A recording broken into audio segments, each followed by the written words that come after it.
Let's jump right into transfusion reactions and immunosuppression triage. You've got a transplant patient presenting with fever, rising creatinine, cytopenias, or maybe lymphadenopathy. Well, you've immediately got to sort them into one of 5 buckets: rejection, infection, medication toxicity, malignancy, or a transfusion complication. That's the game plan. Picture this. A patient develops a fever, flank pain, and hemoglobinuria literally 10 minutes into a packed red blood cell transfusion. So what's the mechanism here? To figure out the exact cause on test day, your absolute best tool is the onset time. Time is what differentiates these complications. We're going to map out our chronological triage strategy into 3 specific windows. You've got seconds to minutes, 1 to 6 hours, and days to weeks. By just looking at the clock, you can immediately eliminate half of your differential.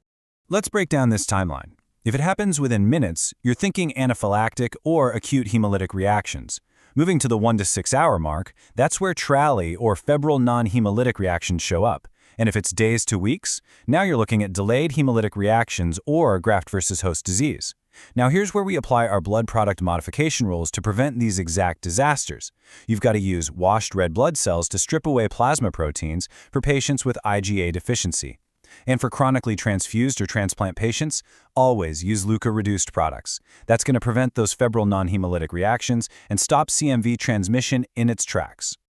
Let's contrast a couple of tricky respiratory presentations based on time. An anaphylactic reaction hits in just minutes. Why? Because you have an IgA-deficient recipient who's already formed anti-IgA antibodies against the donor blood.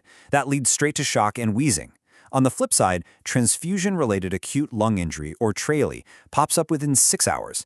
In this case, it's actually the donor's anti-leukocyte antibodies causing the problem, which leads to non-cardiogenic pulmonary edema with classic bilateral infiltrates.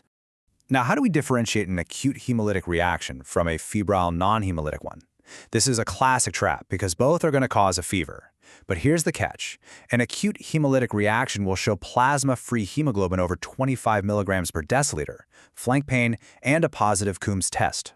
All of that is driven by ABO incompatibility. But a febrile non-hemolytic reaction, that's just an isolated fever. It's simply the result of cytokines building up while the blood was sitting in storage. Okay, let's talk management for these immediate reactions. First rule, both require you to immediately stop the transfusion. For anaphylaxis, you'll see hypotension and respiratory distress, so you're reaching for epinephrine, fluids, and vasopressors right away. But urticarial reactions? Those just present with isolated hives, because the recipient's IgE is reacting to soluble allergens. For that, you just treat with antihistamines, and actually, you can even resume the transfusion if the patient is otherwise totally asymptomatic. Shifting over to the subacute, days to weeks timeline, we hit the delayed hemolytic transfusion reaction. This is essentially an anamnestic antibody response. It's directed against a minor red blood cell antigen the patient was exposed to in the past. Clinically, it'll show up anywhere from 24 hours to a whole month later. You'll see fatigue, a low-grade fever, hemolytic anemia, and crucially, a brand new positive direct Coombs test. Then there's transfusion-associated graft versus host disease, or GVHD. This happens when donor T lymphocytes actually engraft and start attacking the recipient's tissues.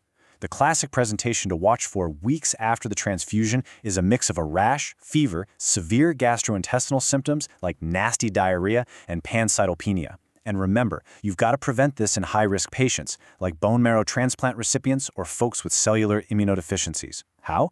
By strictly using irradiated blood products. That absolutely stops donor lymphocyte proliferation. Subacute and chronic triage, DMARD and immunosuppressive toxicities. Let's shift gears to outpatient pharmacology. For these drugs, you need to instantly link the agent directly to its adverse effect. Hydroxychloroquine, think retinopathy. Sulfacelicine, that's going to trigger hepatotoxicity, stomatitis, and hemolytic anemia. Now, for solid organ transplants, contrast those with your calcineurin inhibitors. Tacrolimus is famously tested for causing tremor, diabetes, and nephrotoxicity. Cyclosporin, on the other hand, is uniquely associated with hirsutism and gingival hyperplasia. So if you see creatinine rising after a transplant, you have to carefully separate acute rejection from calcineurin toxicity or even just simple dehydration. Methotrexate toxicity. As a purine antimetabolite, it's known for causing hepatotoxicity, stomatitis, and cytopenias. But here's the high-yield trick. You can actually mitigate that hepatotoxicity and stomatitis just by co-administering folic acid. And the best part? Doing that doesn't reduce the drug's therapeutic effectiveness one bit. Let's look at methotrexate-induced lung injury. You need to know that this is an idiosyncratic hypersensitivity pneumonitis. It's not just some predictable dose-dependent side effect. It shows up as pneumonitis that progresses to fibrosis, giving you restrictive pulmonary function tests. If you do a bronchoalveolar lavage, you'll see lymphocytosis, while the peripheral blood will show eosinophilia. Stopping the drug entirely is actually both your diagnostic test and your treatment. Moving on to some advanced DMARD red flags. Leflunomide causes hepatotoxicity and cytopenias. TNF inhibitors, they bring a whole host of issues: increased infection risk, demyelination, heart failure, and even malignancy. Keep in mind, in solid organ transplants, this kind of profound immunosuppression shuts down your cytotoxic T cells. That opens the door for EBV-driven post-transplant lymphoproliferative disorder, or PTLD. Patients will come in with fever, lymphadenopathy, hepatosplenomegaly, and extranodal masses. To diagnose it, you absolutely need a biopsy showing lymphoid proliferation. Then your treatment is dialing back that immunosuppression and starting B-cell immunotherapy. Prolonged glucocorticoid therapy. Multisystem impact. Let's dive into the systemic consequences of chronic steroid use. We need to review the exact pathophysiologic drivers behind these steroid manifestations. Why do you get skin atrophy and easy bruising? It's directly from a decrease in collagen and fibroblasts. And that severe immunosuppression we see? That happens because glucocorticoids are literally inducing T-cell apoptosis. Let's contrast the endocrine and immune effects. On the endocrine side, you're looking at hypothalamic pituitary adrenal axis suppression, insulin resistance that drives up blood sugar, and bone resorption. But immunologically, it gets really interesting. While steroids are causing T-cell apoptosis, they are simultaneously causing neutrophil demargination. So when you look at the lab work, you're actually going to see a paradoxical neutrophilia. Here's the massive exam trick regarding steroid side effects.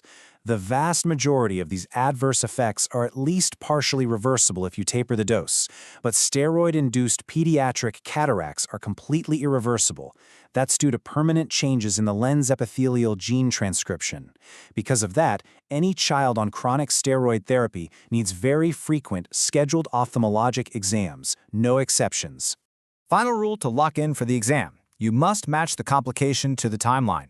If it happens in minutes, you're selecting anaphylaxis or ABO incompatibility. If it takes hours, you're looking at TRALI or a febrile non-hemolytic reaction. And if it's weeks later, that's your anamnestic delayed hemolysis or graft versus host disease, which you absolutely have to prevent by using irradiated blood products from the start.